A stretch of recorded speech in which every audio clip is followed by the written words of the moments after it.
Hey,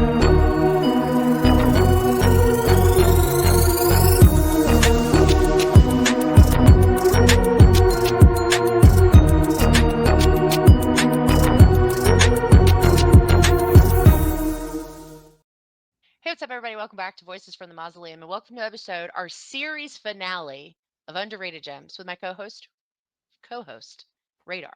Yeah. I'm going to cry one little tear because it's all over. Just until next time. Not till next time. Till next summer. Until we do, apparently that's like the thing. Apparently. That wasn't even intentional when we decided to do this. That's just when we got to do it. That's fair. Rather. Yeah. So, bittersweet, but we saved a really great one for last.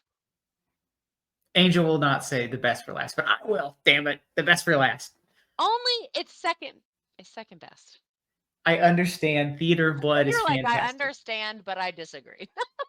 I understand, but you're wrong. Just kidding. I'll allow it. So Radar, if you guys have ever seen anything else that Radar and I have done together, this movie has come up on everything. It has come up so many times. And so when he sent me his list of underrated gems, he put this one on here because he was like, You got to do it.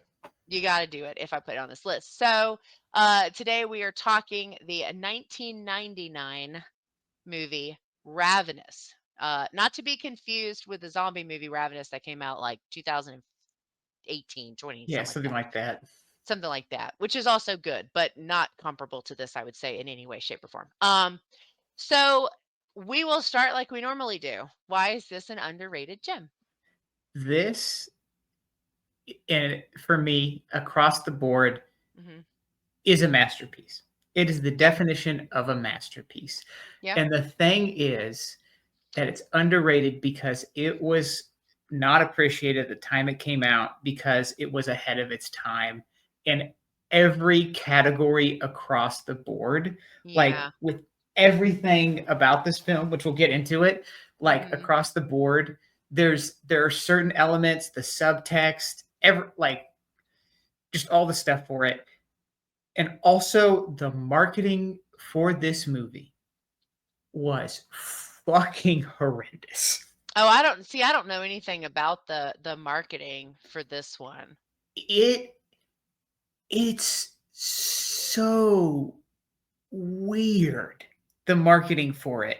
Really? It's ahead. This movie's clearly ahead of its time. I agree because with that. The marketing for it frames it like completely as a comedy. Really? Yeah, like there are some funny bits in this though. I would say it's like a black comedy kind of. I definitely would not categorize it as a comedy though. Not a comedy. There are funny bits. There's some great funny moments and lines in it and stuff. Yeah. And it's a great blend. There's some fantastic lines in this film too. But yeah, I have seen like trailers for it, and it's like, the narrator voice guy. Yeah. And he's like out alone in a fort in the wilderness. And then it's like, can this band of scallywags, like it goes full comedy, and it's like, what the fuck are you doing? Wow. It's very weird. So yeah, the studio clearly didn't know how to market this, which again, if it came out 5-10 years ago or today, much better marketing. People would know it. It like this type of film exists in droves now.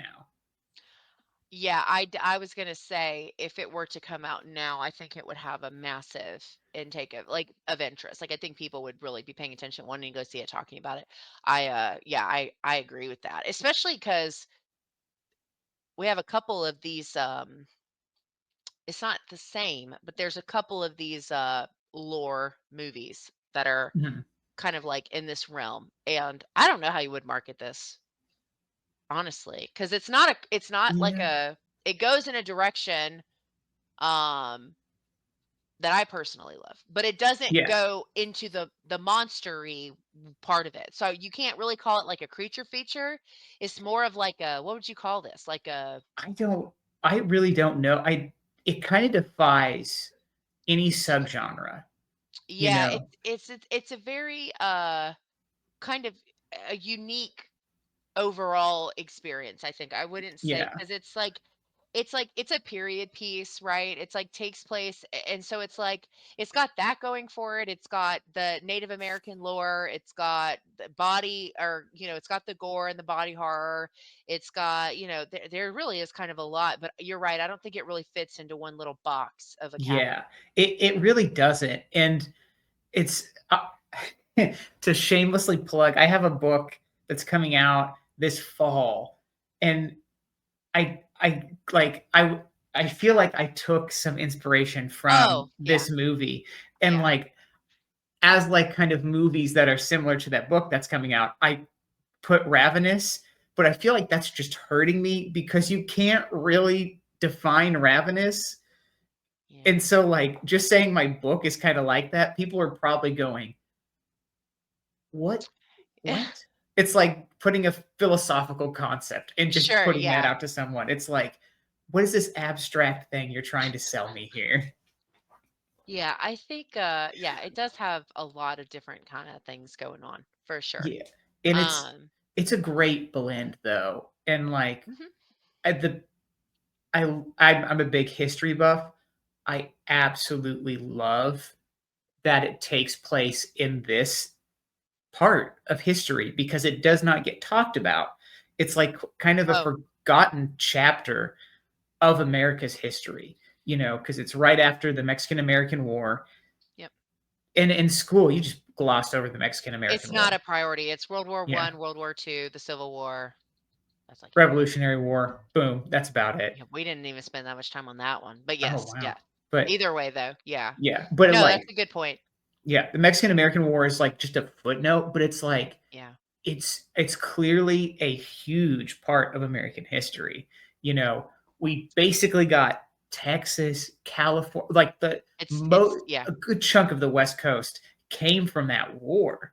Mhm. And a lot of Yep. the makeup of that part of America is because of that war. But you don't see it, and it's a different feel from the Civil War, even though they come like less than 2 decades Yeah, apart. they're closer together, yeah. Yeah, but it's just a completely different feel, and I love that this movie takes place during that time period. It's a different feel, and Yeah. yeah, I like it. Yeah. And I always like it's always better, I think, when they do movies like this and they're period pieces and they're based in certain time frames where you feel like that's actually the time frame it was filmed in. And I know Right. that when you watch those kind of things, you just pretend that you're in it and they do an okay job for the most part. But there are definitely times where they try to capture the feeling of those time frames in movies and they don't. Yeah. And so this really feels like a very what we call in the reenactor world of like it's period correct. It feels very accurate and it feels very real. Like this was something that was filmed in that time frame, Yeah. which doesn't make sense obviously from a tech side of things. But no, they did a really good job with that. And kind of the social practices I thought were like a really big testament to that. Like they just like let this random ass guy come in and they're like, "Oh yeah, this is your new like there's Right. There's now no there's like barcodes and numbers and people to call and there's like there's all these things that you do right if there were to be a change of power like that, but they're just like, oh yeah, here's this guy that showed up and said that he's supposed to be. Of course this is the right. second going into the second half of the movie, but so all of that stuff made it feel like it's silly to think that something like that would happen, but when you're thinking about the time frame in which it's happening, it actually makes a lot of sense. Yeah, it absolutely would happen. And like Yeah. there's a YouTuber, I think he's called, I can never say his name right, Anti Shien or something. He's a big history buff from Yeah. like he covers a lot of stuff from the Civil War. He does this series called Checkmate Lincolnites. Oh Um yeah. Hmm. yeah, so that's him, but he did a video like 4 or 5 years ago talking about this movie and going like, "This is the greatest movie ever made." And one of the reasons he says is because it is so historically accurate with Yeah. like that feel and Yep. that he's like it feels like it was plucked right out of there. And Yeah. it's like the perfect combo of like this takes place just after the Mexican American War. There's the manifest destiny of people going out west. The pioneer stuff is perfectly going there. It takes place in the Oregon Territory, so you have that, and of course, just perfect with the movie in your mind as it goes on is the Donner Party vibes. Yep. Yeah, and it's that perfect Especially and when they leave in the snow. You're like, "Oh, yeah, you go, oh, hold on a oh, second. I know this story." Yeah. yeah, Yeah. and it's I have to give a shout out to the soundtrack for this because it is so bizarre, but The it mu fits. I don't I can't explain it. Like I if it was on Spotify, the opening song, like it's called Boyd's Journey, where he's like it's the opening credits and stuff after like, he's like found like his whoever it when he is. gets sent to the fort, Yeah, whatever. because he's a Yeah. coward. And they're like Yeah, playing that he music. fakes dead, right? Yeah, he fakes dead, and like they're just disgusted by him. But the like weird like music that plays, Yeah. it fits perfectly. It feels It's like it's the perfect like it feels melancholy and yeah. it's weird as hell, but it's perfect. It fits It's perfect. kind of like the silly music that plays when so the guy we talked about, his name, I had to look 'cause I couldn't remember. His name is Robert Carlyle. That's his name. That's the guy that Mhm. plays originally Cahoon, Calhoun, whatever, and Yeah, then eventually the Colonel or whatever he is later. yeah, But he's first of all, I love him in everything I've ever seen him in. He is such a phenomenal actor. But so there's that scene after they go to that cave.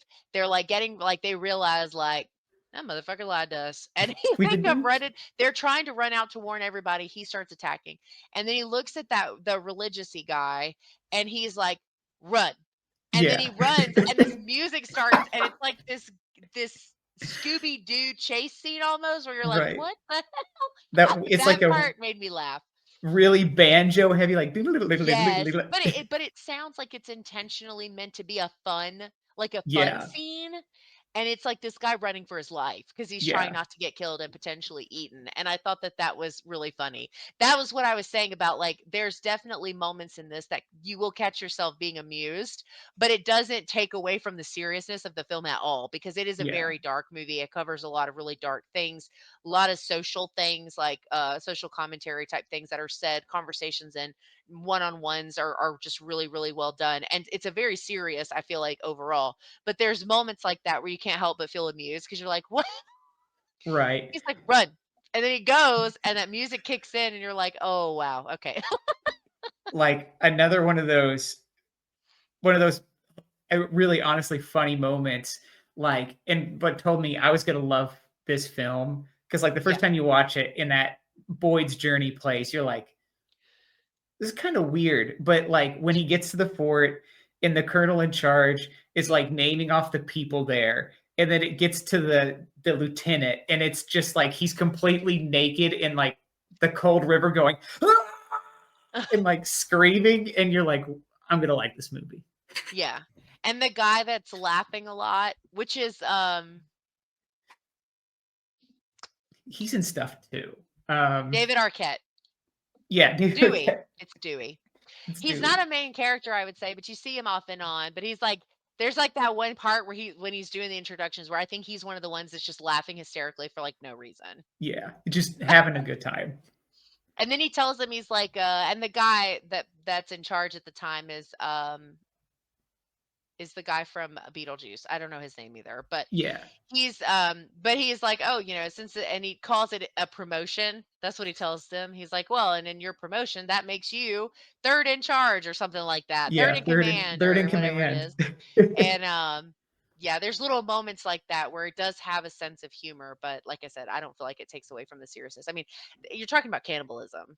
So it's Yeah, like not a super funny. I mean, I guess you could make it funny perhaps, but you um could. yeah. Yeah, Um it's yeah. but like just those moments of levity are really nice in the film, and like Yeah. again, I we talked about this in Mute Witness also, but in this film, all the characters, even if they have barely any lines, feel fleshed out. Yeah, like these are real Yeah, people. these are real people. Like it What do they feels say? like Like it. lived in. They feel Yeah, lived in where yeah. they have like yeah. It I also feels have oh go ahead, sorry. Oh, no, sorry, yeah, it feels like as soon as you get past, like, the introductions, it feels like you've known them for a minute Yeah, like, somehow. and the way they and I would say too, like, the way they interact with each other feels like they've been around each other for, like, a long time. Like, Yeah. this is their life. This is like they communicate with each other like they've known each other. I don't know, like that part was really added. There's a lot of things like that that I think add to sort of the authentic feel of what's going on to make it feel more like a not just fleshed out but more realistic. I think is part of it too. And then like so I knew it was about cannibalism to some extent. What I did not expect was for them to go into the lore that they did. I did not Right. expect this to be a Wendigo movie, which they say Wendigo, but uh, we call them Wendigos. But it's I didn't expect that. And Wendigos are one of my favorite like cryptid style creatures. Right. Actually, I don't know if you can see him. I have one right here. I cannot, but I And I have can see. one tattooed on my arm. And anyway, Right. it's very I'm very always interested in these stories where we're talking about, worst case scenario, but it's a lot of the more like Native American lore.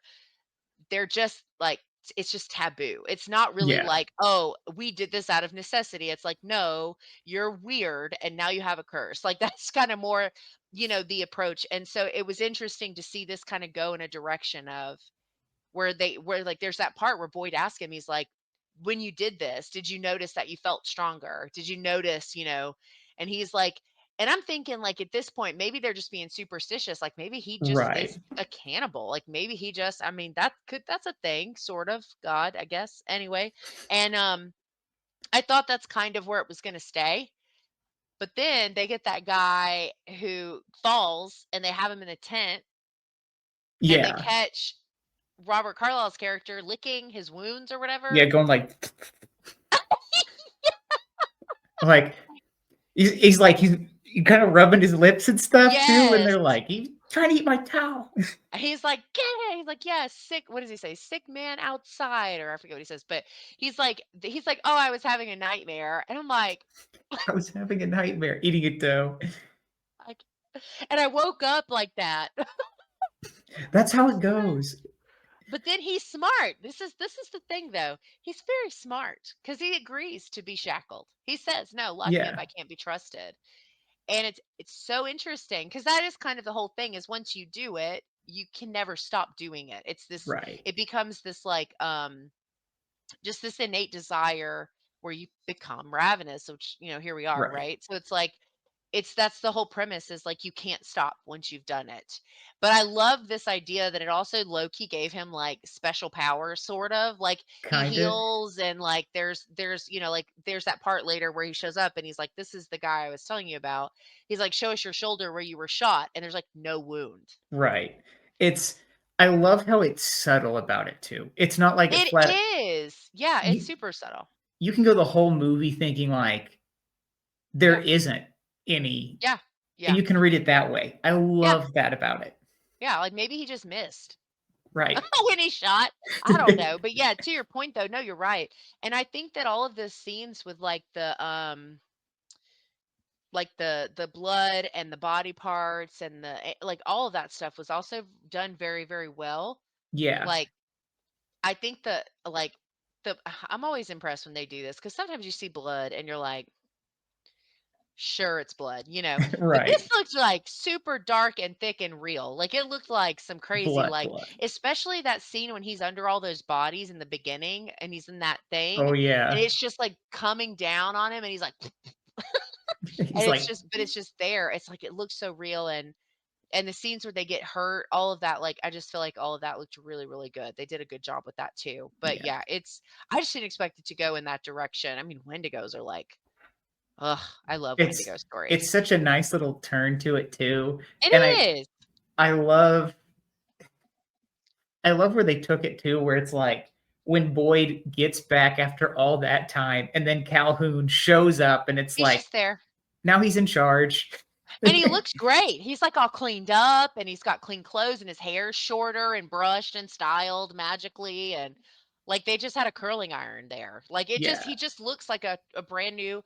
But I had that moment where I was like, well, obviously he comes back. So again, first watch, I'm like, okay, he comes back at some point, and then they show him, from the back walking up, and I was like, no shit. No shit is this about to be? And the look, I will say this part was kind of funny too. When Boyd like turns around and runs into the wall, I was like, he was supposed to be like overwhelmed with oh no, right? But I Right. was like, what are you doing? He just turns around, runs into the wall, and like crumples down. And I was like, you couldn't just faint like a normal person. Right. I That part I think thought was kind of funny. But he's so overwhelmed with seeing him. He's like, right. And So I love how they made the main character like he's not a hero. This man not is even a little bit. Yes. not even a little bit. I No. love that. How it's like it's not some badass dude who's like going toe to toe with Calhoun. Boyd is a coward Yeah. through and through. From the start. Yeah, you get that Yeah. from the start. Like he literally you watch him go, "Oh no." And then he just like, gets down on the ground and pretends that he's dead. It's Yeah. insane. Like from the very beginning, and he doesn't really I don't know if you call it a redemption, but at least eventually he does get to a point where he has to fight. He has to do something. He Right. can't just run around and hide and hope for the best. And um that was smart, I think. Because he didn't his turn wasn't so fast to the point where it was like unbelievable. It felt natural, his approach to the situations as they presented themselves. Right. Um but yeah, I love Robert Carlyle. Like he's so crazy and everything I've ever seen him in. He's just this like I don't know. I believe everything he ever sells me. And he played this part very, very well. Right. And I have to bring it up because the filmmaker specifically put it in there. Carlisle has brought it up and gone like, "Oh yeah, there is hardcore gay undertones to this film." Like Oh yeah. between Calhoun and Boyd, it's like, oof. Yeah. Well, and I think if you don't pick up, right? If you don't pick up Mhm. on it, I think there's like maybe the ending probably would Mhm. give it away a lot, I would say. I tend Yeah. to want everything to be gay if I'm honest, so I just go there anyway naturally. But I think that I did pick up on that.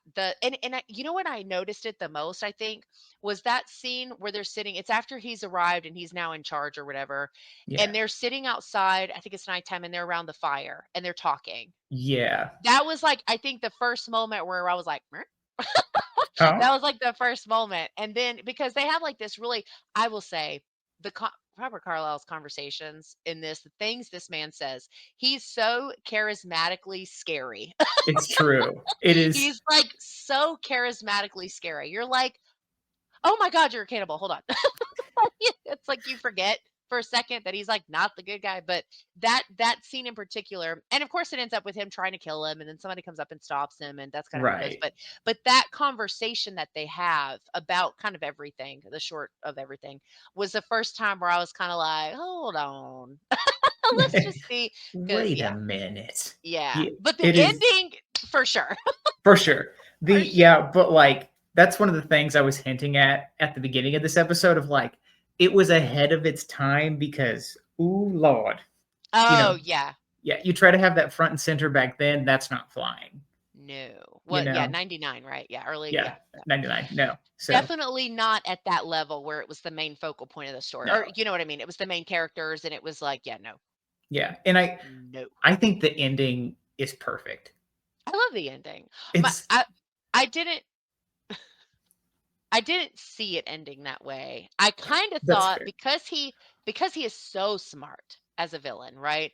I Mhm. really thought that he was going to get away with it. I really thought because then we find out right that the other guy, the guy from Beetlejuice, that I can never remember his damn name, we find out he's not dead. Yeah, he's in on it. He's in on the whole thing, right? And so he's like, and then they like make these kind of like teeth, what is it? Teeth and what is it? Cheek and tongue. Is that the phrase? Cheek and tongue. Teeth. I don't know, I'm Yeah. having a brain fart right I now. think it's cheek. Tongue I in can't want to say cheek. tongue in cheek. Thank you. Tongue in I have cheek. the words. We just needed to rearrange them a little bit. Um, That one, that's the phrase I was looking for, where he says, like, it's after the reveal that this guy's still alive, and they walk outside, he's like, "Oh," he's like, "We have enough mouths to feed," or whatever it is, like, there's these little Right. moments, these, like, little cannibal jokes where you, like, find yourself amused, and you're like, "Oh, that's messed up," like, Yeah. anyway, but, You're like, yeah, but their little fight scene I thought was also really good, as far as, like, the way that it looked and the choreography of it all, and, he's right. like there's that whole scene where Carlisle's character falls down, and I just thought all of that looked really, really good. And then for them to end up The way laid they up like did. that is hilarious. I did not expect the trap thing. That was crazy. When That that was happened, I was great. like, "What the fuck?" And It's then they're just like sandwiched just together, that's how they die, and and that's how they die. Yeah. I love too, like, that it probably was all in vain because, the general that Calhoun's like, "I'm gonna turn him," he shows up and just happens upon the stew and is like, "Ooh, this is some Ooh, I some nice smelling stew." oh, I thought about that too. It's like first of all, he has no idea how long that's even been there. He was No, just like, we've had a long walk today, so "I'm gonna we've get me some earned stew." this potentially cannibalistic spoiled stew. And he just like takes, yeah, you're right. He just goes up and like takes a sip of it. That was really funny to me too, because I was like, oh my God. Oh, And yeah. so it's like, and then I like too, like after they are sandwiched together, as it were, and Mhm. the other there's a Native American that comes up and, like, Yeah. looks in the I guess, like, a barn. I don't know what it's supposed to be, like, the building they're in, Yeah, like the and they fort. yeah, yeah, I said barn. You know what I meant, the building, it looked like a barn. I'm thinking barn because it had all these weird things in it, but yes. And so, like, they're looking in, and they just have this, like, weird expression on their face, like, "Mm," and Yeah, just head out that and, was it.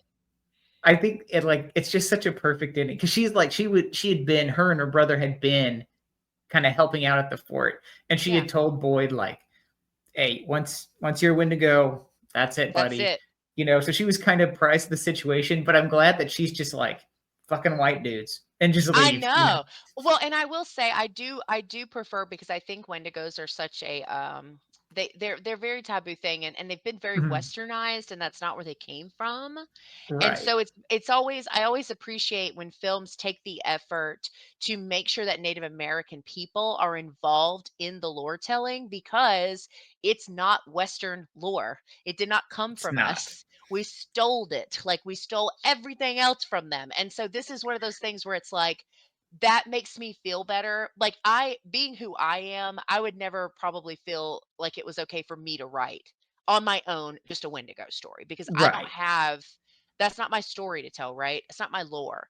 And so as much as I love them, I but anyway, I just have to give props to that because I think that is such a testament to how serious they took that concept because they didn't have to do that. They didn't have to, They but didn't they have did. to, but they did. They could have just made it something crazy where, I don't know how else they could have done it really where it would have worked, but it Yeah. just made sense. Because her brother is the one who tells them what it is, right? He's the one that Yeah. shows them the pictures, tells them the story about how it happens and what's going on and what it can be. And I love that. I thought that was really It's good to great. see. It's it's great. Yeah. I think this film is just so expertly paced. The acting is absolutely impeccable, and the dialogue is just killer. It's The just the writing shines impeccable. in this. Like there's one-liners, there's little euphemisms, there's these clever little like comments on things that you don't necessarily know right away or comments on things. It's just very smart writing So and it's good. engaging. When Yeah. these people are talking to each other, whether they're being silly or it's serious, you're paying attention to what they're saying. And it just had me enthralled from of the last set of these that we did, this one had me the most, I think, as far as like Hell yeah. this. No Right, no focused looking at in. my phone, no you know what I'm saying? No, like, Right. distractive stuff that happens when I watch pretty much everything else, in my whole life. But, because I have the attention of a was it a goldfish? Or is it that's Yeah. memory. Memory of a goldfish, that's not it. That too. Attention. But I was I gonna I say. don't have a very wide attention span for just everything, there's certain things. But Right. anyway, Not important. But I was very engaged with this. Yeah. From the way it looks to the way it felt to the music to the acting to the dialogue to the storyline to the lore to the all of it. All of it. It Yeah. was just it's so this is what I 100% agree. You are the only person I know that talks about this movie this much. Everyone Now should I'm talk on the about it. bandwagon though. Now There I'm you with you go. 'cause I really did really love this. And I had a feeling once you told me what it was and I looked it up and I saw, or maybe you had told me that Robert Carlyle was in it, I was like, "Oh, I'm probably gonna Sold. absolutely eat this up." Not I gotta stop saying that. When we're talking about cannibals. Um, Do it anyways. yeah, I really did. I loved this. This was This is very good. It's very cinematic. It's like, yeah. I don't know. It's so well done, and, like, Yeah. it's a movie that makes you feel smart after you get done watching it too, I without, could like, yeah. teaching you anything really, Sure. you know? Yeah. There's a perfect line, because it's the Beetlejuice guy, I'm pretty sure, that delivers it. Because like, Boyd's like, he's refusing the cannibal stew, Oh, and, the Beetlejuice guy says, "Ah, yes, morals, the last bastion of cowardice." It's like, what a great ass line, it's but it's like just that, like a great zinger, like a little dig there, yeah, where you're just like, "Rude." but it's like, it's a sophisticated kind of like Yes. No, it's great. smack, and No. it's that kind of dialogue that's just like, ooh, I love it. Yeah. Yeah, I thoroughly enjoyed this one. It's very, very good. And I'm glad that I went into it blind because I think, like, I try to do that in general, but because, as you know, we're part of the horror community, it gets hard sometimes to go into something, like, totally like, I was trying not to see anything for Five Nights at Freddy's when it first came out, and so I went Mhm. to see another movie, and I saw, like, the beginning of the trailer, and I, like, jumped out of my theater seat to, like, run because I was trying to go in blind because I had such high expectations that I knew they weren't gonna deliver, and I was trying to not be biased going into it, so I was like, "I'm not gonna watch anything, I'm not gonna look at stuff, I'm gonna avoid it." Right. I had it all blocked on X, the whole 9. And so going in blind, I think, can really elevate the experience because Oh, yeah. the way this was gonna go, I didn't No. know. Yeah, I and didn't have, I like, any inkling as to the layers that this was gonna unfold, right. as it went on, so it was a treasure in that way, I would say. Yeah, and that's how I went into it too. Yeah? Like, all I Oh, knew, good. cannibals. I didn't know Sure, same anything thing. else. Yeah, Yeah, so exact same thing. It was like, but like, just it to keep unfolding into that next each act, it like did just masterfully, and you're like, ooh, ooh, ooh, just that always yeah, coming. Oh, you always want a little bit more, and it's one of those yeah. films where you get to the end, and I was just sad because it was over. Yeah, it's less than 2 hours. It's like an hour 40, I think, Yeah. but it feels so much faster than that, and God knows I can't say that about anything anymore. Everything feels like it's 6 hours long.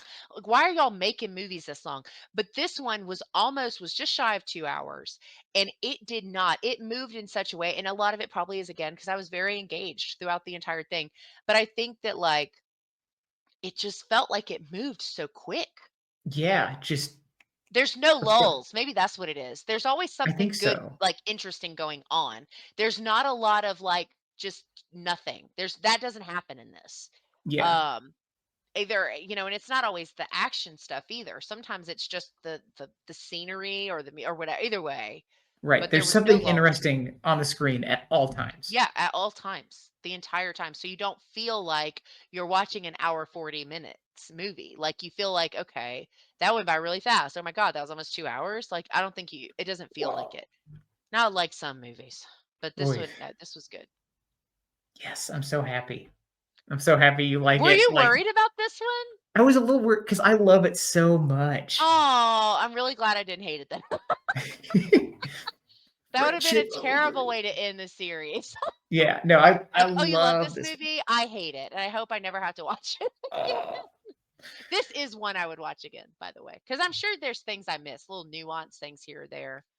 there's always something I pick up Yeah, with each rewatching, it's got some high rewatchability for sure, I would say. for sure. And I mean, it's just Um, good, a good story to it is. rewatch. yeah. No, it was good. I really liked it. I guess Well, that's the end of the series. that's the end of the series. Until next time. Right. We'll come up with something else. We'll come up with something else. So how do you feel now that we got through all 10? Feel pretty good. Let's see. There was only one that you didn't say was an underrated gem. So that's a 90%. That's an A-. That's good. No, that's super good. I was nervous about some of these movies, Radar. I was like, That's because fair. I don't like when I don't like things. That's not a fun experience. Well, I yeah. hate when I have to talk about something I didn't like. And so, it was like going into the list and not knowing most of the movies. I was like, God, I really hope that I am not just an asshole about these movies. And because I have a hard time sometimes of like just enjoying things. Like, I don't know. I'm a That's pain fair. in the butt, but I did really like 9 out of 10 of these. Several of these I would rewatch. Probably like 7 out of 10 I'd Ooh, rewatch. dang. Which So, were you yeah. most pleasantly surprised by? Ooh, I know. It's a tough one.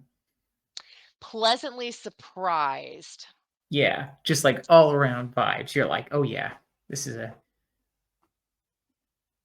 I would say either Intruder or Blood Rage. Because Wow, if I because was. if you had picked like okay, so if you had pitched Blood Rage to me, right? I would Yeah. have been like, I'm not fucking watching that. I would have. That's genuinely. But Right. other than the couple of scenes I just tapped through a little bit, I had a lot of fun with that one. And Intruder, I was another one I didn't know anything about going into it, and I didn't expect to, slasher stuff. Anything human Right. is not my cup of tea Not because your vibe. I think I get enough scary humans every day. I need something to break up that, right? So typically, I'm not, with the exception of Scream, of course, I am not like a really big slashery people horror fan. I Right. typically don't like those as much as other types of horror, especially paranormal stuff. That's my favorite. But that one, so I would say it's probably a toss up between those two. I wouldn't have expected either of those to end up being ones that I was like, "Oh dang," cuz like Right. they both had phenomenal effects. They both had great kills and things that really were just like, "Oh, when you Like, watch oh it, and it's like, but I love that because I feel like when we watch stuff now, it's so little surprises me anymore because it's a lot of the yeah. same over. It's like a car manufacturing company. It's like mass produced stuff, right? Where it's like, it's just generic and it's not anyway. So I digress. But I would say those two. Which Interesting. was the one you were the most worried about having to talk about? It was probably it's a toss up between Galaxy of Terror because I knew you were like motherfucker. I knew that was the one you were like, she's not gonna like that one. Yeah. And then this and then Ravenous, just because I love You do Ravenous love so this one much. so much. I Well, love you it. were right about Galaxy of Terror, I was right about that one. but I really enjoyed Ravenous. It was very, very good. Really, it But was. And it was a whole yeah, package of things. So right. And I think maybe in a distant third would be Tourist Trap. I loved that one. But it's because it's so Tourist Trap weird. was one of my favorites. What the hell's even going on in that movie? I love that one. See, I like weird stuff, but it's like it has to be a specific kind of weird. Like I don't like all weird. But I like weird stuff. And that was a weird ass movie. That's a weird I had movie. so much fun with that one. I really did like that one. Okay, maybe that should have been my answer because I kind of was. I didn't know. Well, and that was another one where again I went in blind, so I thought it was just like haunted dolls. At first, well, I told you I didn't know what was going to happen in that movie, but God, I loved that one. That one was super fun. That's one of my favorites. Oh, there you go. That's one of my favorites. We're I just gonna love that recap one. all the movies. Sorry, yeah, my bad. Well, We're shut good. up. Anyway. Well, that's gonna wrap up our mini series on underrated gems. Maybe I'll make you sit through some stuff next time. There's an idea. Uh oh. Oh no, it's just found footage. Ah, rude. I like other things. Do you? No, okay, I'll okay. make you watch. What is it? The Langoliers. Have you seen that? Oh god, not the Langoliers. Anyway, I digress.